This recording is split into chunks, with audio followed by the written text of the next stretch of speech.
So at the outset, I'm thankful to Dr. Roop for giving me this opportunity, and also thankful to Prakhyat for helping me out with the presentation.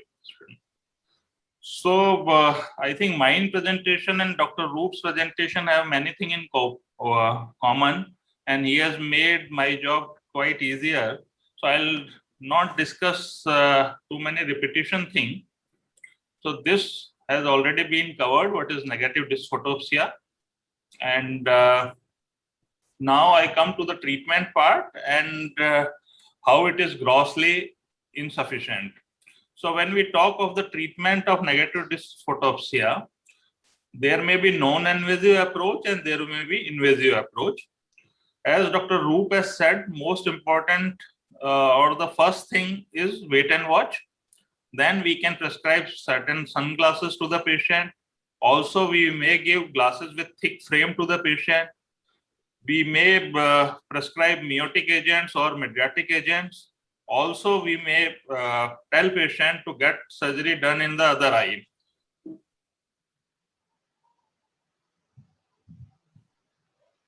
Then there are certain invasive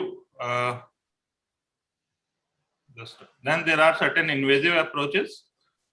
Simplest is Yak capsulotomy of nasal anterior capsulotomy, as it's already been described.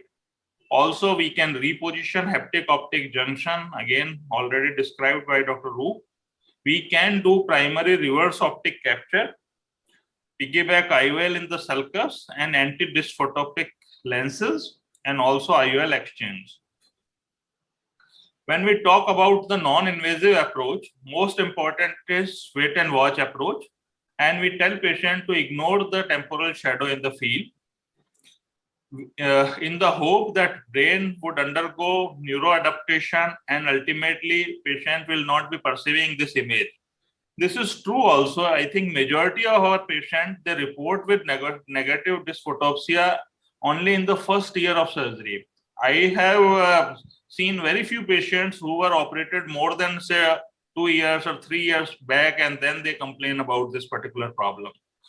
Then after some time, PCO also may develop, and it can help in curing this particular problem by covering the edge of IOL optic. So this opacification of anterior capsular edge over the IOL will help in cure of this particular problem. So if you are waiting, then these two things may come into the role and they may help the patient. Sunglasses, it's a temporary solution. Patient may use it, but very difficult to go with sunglasses round the clock. Also, we can prescribe patient glasses with thick frames, which may block light from entering the pupil temporarily, but again, it's not a feasible option. Pharmacological agents already been discussed.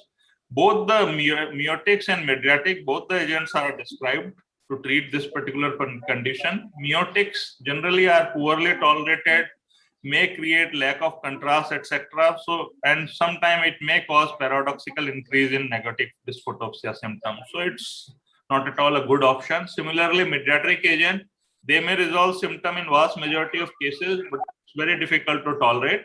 There are problems of dilated pupil like glare, photophobia, aberrations, etc. So these agents are not at all a good therapeutic modality. Then the other option is of operating on second eye, in the hope that when second eye regain full vision capacity, patient would be less dissatisfied.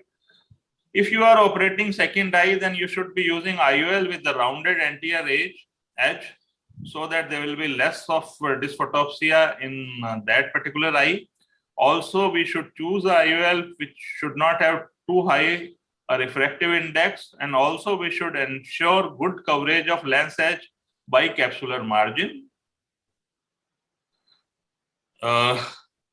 We can hope by doing surgery on the second eye that patient may begin to ignore the negative dysphotopsia in the fellow eye by increase of the visual field, as it's been already described.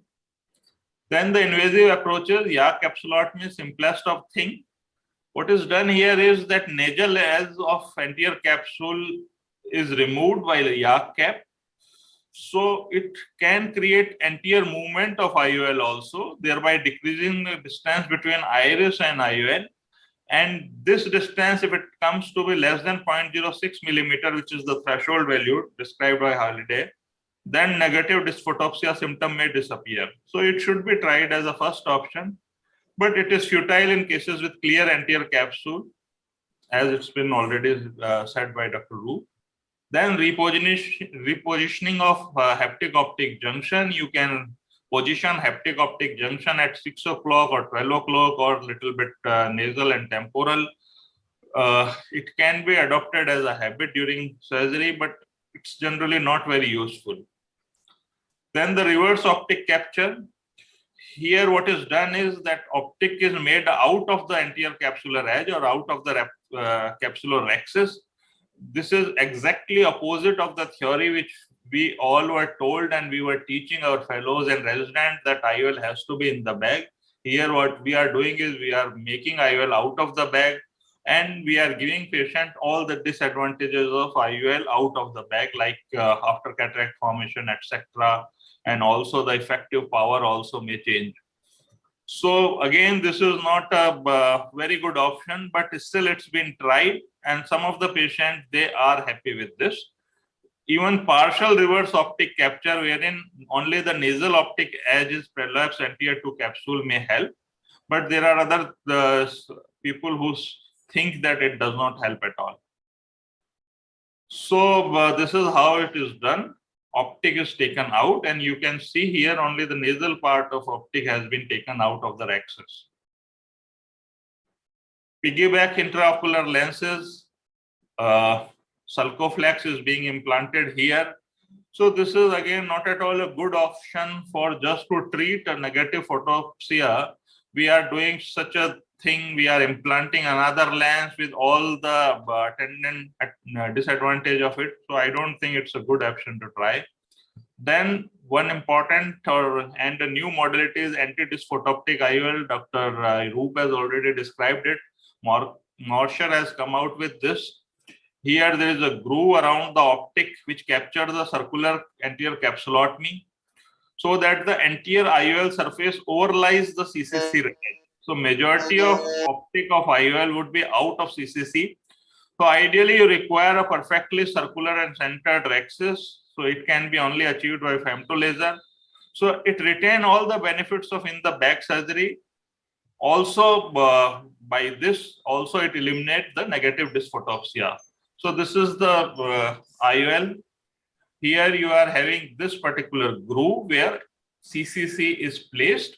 And you can see this frontal picture where you can visualize this margin of CCC into that groove. But there are reports of capsular block syndrome. Fluid get collected inside this capsular bag, pseudo bag which has been created. And also problem of optic capture of iris and IOL. But they are further eliminated with the newer design, second and third generation of Morsher lenses, but they are very expensive lenses and still not accepted for general use. So again, it's not at all a feasible option. Then the other option is IOL exchange. You take out that IOL and place IOL in the sulcus, a 3-piece IOL. This will ultimately remove the negative dysphotopsia, but a very drastic approach to deal with this particular problem. So again, it does not seem to be a very attractive option. One can do back-to-back IOL exchange wherein you can implant a round-edged silicone IOL, but they are no longer available. And again, it not seems to be a good option.